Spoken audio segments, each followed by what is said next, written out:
عزيزي المشاهد، السلام عليكم ورحمة الله وبركاته. أهلا بيكم في حلقة جديدة من برنامج بنك الحظ. في دبي القديمة وتحديدا حي الرشدية اتولد محمد علي العبار في 8 نوفمبر 1956 من أسرة بسيطة. أبوه كان شغال في نقل البضائع من مينا لمينا على سواحل إفريقيا والبحر الأحمر. في السبعينات العبار خد منحة من الحكومة وسافر أمريكا، وهناك درس إدارة الأعمال. ولما رجع اشتغل في وزارة التنمية الاقتصادية، منصب نقدر نقول إنه كان نقطة تحول في حياته، عشان بعدها يبدأ العبار رحلته من قلب دبي كمستشار مقرب من العيلة الحاكمة هناك، واشتغل في صناديق استثمارية حكومية، وأسس إعمار العقارية، الشركة اللي غيرت شكل المدينة وبنت برج خليفة ودبي مول.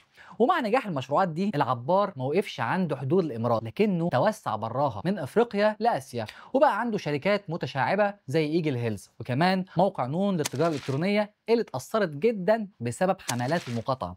من سنين وإعمار شغالة في مصر بمشروعات زي مراسي في الساحل الشمالي ومشروع قرية سول، واستثمارات تانية وصلت لأكتر من 30 مليار دولار. آخرها كان مشروع مراسي البحر الأحمر. ده غير إن شركات العبار بتتحكم بشكل واسع في سوق السجائر المصرية. لكن بعيدا عن الاستثمارات والفلوس، في جانب تاني مهم في قصة العبار يمكن قليلين اللي يعرفوه. العبار علاقاته ما كانتش مقتصرة بس على الدول العربية والإسلامية، لكنه عنده علاقات بالكيان من خلال مشاركته في لقاءات اقتصادية غير رسمية مع رجال أعمال إسرائيليين في أوروبا، وتم رصده أكتر من مرة في اجتماعات مع مسؤولين إسرائيليين زي إيريل شارون وشمعون بيريز. وقتها العبار طلع يدافع وقال إن اللقاءات دي بتتم بشكل شخصي ومفيش منها قلق، وبيتعهد إنه ضد التطبيع قبل ما يتحقق السلام. الموقف اتغير تماما في 2005 لما قرر شارون ينسحب بشكل مفاجئ من قطاع غزة، وواجه مشكلة كبيرة. مشكلة إيه بقى؟ مصير المستوطنات اللي بناها. هنا ظهر العبار مرة تانية، لكن المرة دي بعرض غريب. طرح فكرة شراء منازل المستوطنين المتوقع إخلاءها من قطاع غزة ضمن خطة فك الارتباط، علشان يقلل خسائر الاحتلال ويعوضهم عن الفلوس اللي صرفوها في البنى. مستحيل دي طبعا تكون فكرة العبار من غير موافقة حكام دبي وأبو ظبي، وده بيظهر بشكل واضح إقناع العبار حكام الإمارات بالسماح عام 2008 لأول معبد يهودي في دبي. وقتها رجل الأعمال اليهودي إيلي إيبستن كتب على وسادة التوراة في المعبد كلمات شكر للعبار لأنه كان سبب مباشر في افتتاح المعبد. وهنا بقى تبدأ الخيوط تتشابك، لأن بعد الموقف ده زادت علاقات العبار بالدوائر الإسرائيلية، ووصلت لذروتها لما اتكشف إنه تبرع بمبلغ ضخم وصل ل 170 مليون دولار علشان يساعد آلاف الأسر الإسرائيلية اللي بتعاني من الفقر ضمن المبادرة الوطنية للأمن الغذائي في تل أبيب. ومع موجة التطبيع الأخيرة بقى ظهوره علني وصريح، شفناه في مؤتمرات بيتكلم عن أهمية التعاون التجاري، ووصل بيه الأمر إنه يقول تصريح أثار جدل كبير. The biggest joke I threw to one of our guys, I said, no, we don't do business. I need to meet your mother, you need to come and meet my mother. Can we do that first? كل الشواهد دي بتخلينا نسأل سؤال مهم: هل محمد العبار مجرد رجل أعمال، ولا هو شخصية ليها دور خفي ومؤثر في ملفات سياسية حساسة؟ ولو هو فعلا كده، فهل استثماراته في مصر زي مشروع مراسي البحر الأحمر ليها أبعاد تانية غير الأبعاد الاقتصادية؟ ده اللي هنعرفه بعض النهاردة. أنا عبد الرحمن سعد، وده بنك الحظ. يوم 7 سبتمبر 2025 وقعت الحكومة المصرية عقود أكبر مشروع سياحي على ساحل البحر الأحمر بين شركتين إعمار مصر الإماراتية وصاحبها رجل الأعمال محمد العبار وست ستارز السعودية، من خلال نائب رئيس مجلس إدارتها حسن الشربطلي. التحالف السعودي الإماراتي حصل على أرض مساحتها 10 مليون متر مربع في موقع استراتيجي ملاصق لمنطقتي رأس سومة وسومة باي، باستثمارات توصل ل 900 مليار جنيه. بحسب البيانات اللي اعلنتها الشركتين، مشروع مراسي البحر الأحمر المفروض يبتدي يشتغل جزئيا خلال 4 سنين. تفاصيل المشروع كتيرة جدا، في مثلا أرصفة بحرية بطول 400 متر وقنوات مائية صالحة للملاحة، وكمان مرسى خاص للفيلات. الخطة كمان بتشمل 12 فندق فاخر موزعين على كل مناطق المشروع، ومطاعم بتبص على الوجهة المائية. وده يعتبر تكرار واضح لتجربة مراسي اللي في الساحل الشمالي، اللي لسه مش معروف لغاية دلوقتي الأرض دي اتباعت بكام واتخصصت ازاي، وهل في جهات مصرية مشاركة فعلا في التملك أو الإدارة، ولا القصة كلها محصورة في التحالف الأجنبي. مشروع مراسي البحر الأحمر، وزي ما حضراتكم شايفين هو مشروع على 10 مليون متر باستثمارات ستتجاوز 900 مليار جنيه. يعني احنا بنقترب من تريليون جنيه استثمارات هيبقى في هذا المشروع. لكن في جانب تاني مش لازم نغفل عنه، وهو إن المشاريع دي بتمشي على نفس الخط أو النمط القديم من الاستثمار الأجنبي في مصر، من بيع أصول البلد سواء في شكل أراضي أو شركات أو مصانع. النظام بياخد دفعة مالية سريعة في الأول، لكن على المدى الطويل بتفضل تشكل ضغط عليك، لأن الأرباح الكبيرة في الآخر بتتحول لبره.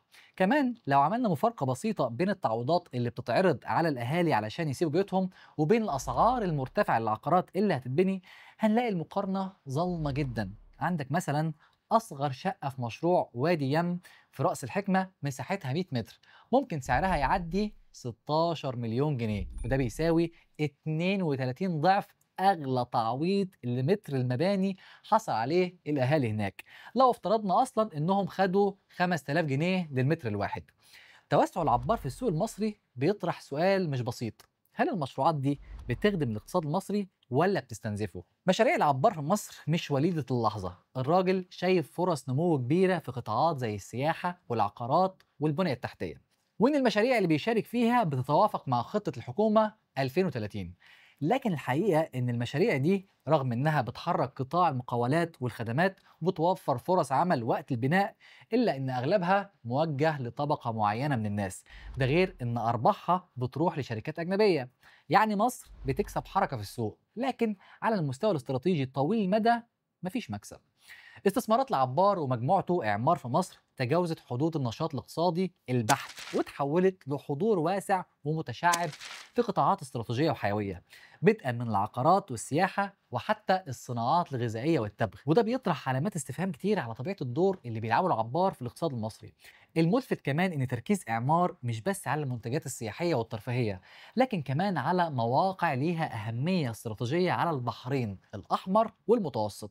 والاخطر من كده محاولات العبار الاستحواذ على قلب القاهره التاريخيه، وتحديدا منطقه وسط البلد اللي ليها قيمه سياسيه وثقافيه واقتصاديه ضخمه جدا. نحن أرسلنا رسائل رسمية للحكومة بأن احنا عندنا رغبة في العمل في هذه المشاريع، سواء كان إعادة ترميم أو إعادة بناء المناطق هاي في القاهرة. الخطوة دي بالذات بتزود معدل القلق، خصوصا وسط مخاوف إن العبار ما يكونش مجرد رجل أعمال إماراتي، لكن بيلعب دور وظيفي لتوسع النفوذ الإسرائيلي جوه الأراضي المصرية بشكل غير مباشر. خصوصا إننا في السنين اللي فاتت بدأنا نسمع كتير عن مشاريع استثمارية ضخمة على سواحل البحر الأحمر من طيران وصنافير وأراضي في العلمين والساحل ومرسى علم، وكل شوية تلاقي إعلان عن بيع أراضي أو تخصيصها لشركات إماراتية أو سعودية أو حتى مستثمرين أجانب.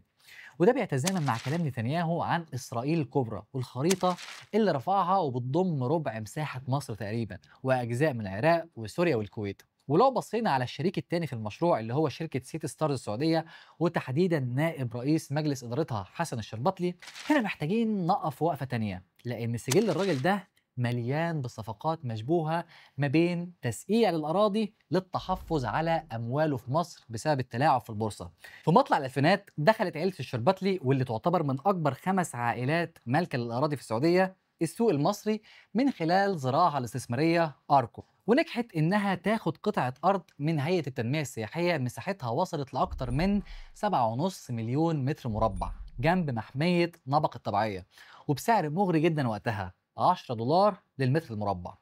الشركة قالت إنها هتبني فندق ب 500 أوضة و16 ألف وحدة إسكان سياحي، ده غير بحيرة صناعية مساحتها 120 ألف متر. لكن بعد ثورة يناير وتحديدا في 2012 هيئة التنمية السياحية قررت تلغي الموافقة على الأرض دي بحجة إن الشركة تقاعست وما نفذتش أي حاجة من اللي اتفقت عليه.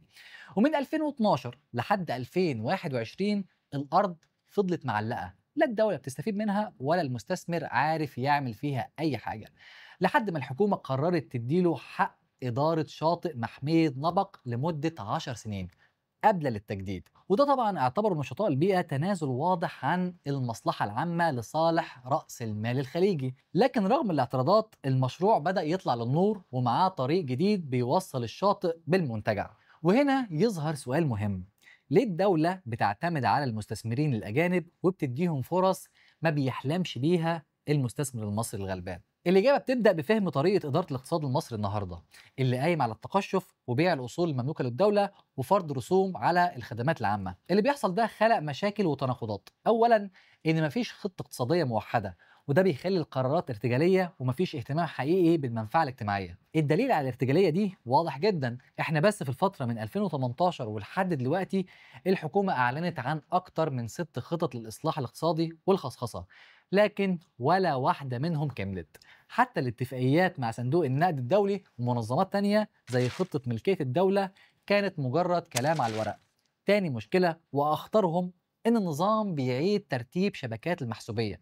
يعني اللي بيستفيد من الوضع ده هم الناس المقربين من النظام، ناهيك عن إن النظام بيخنق القطاع الخاص من خلال الاعتماد بشكل كبير على جذب مستثمرين أجانب وتديهم تسهيلات مش بتحلم بيها الشركات المصرية، علشان محتاجين أي تدفقات سريعة بالعملة الصعبة علشان توازن فاتورة الاستيراد وتخدم الدين الخارجي. وطبعا ده بيخلق نتيجة تانية مباشرة، إن الاستثمارات دي بتروح للعقارات بدل ما تروح للإنتاج، علشان الربح أسرع وأسهل، والمستثمر مش عاوز يدخل في وجع دماغ من الصناعة والتصدير، خصوصا مع بيروقراطية معقدة وحوافز ضعيفة، وكمان أسعار الفايدة العالية اللي بتخلي التمويل شبه مستحيل. غير ان الجيش نفسه داخل بقوه في قطاعات العقارات والطرق، فبقى في تداخل وضغط على القطاع الخاص.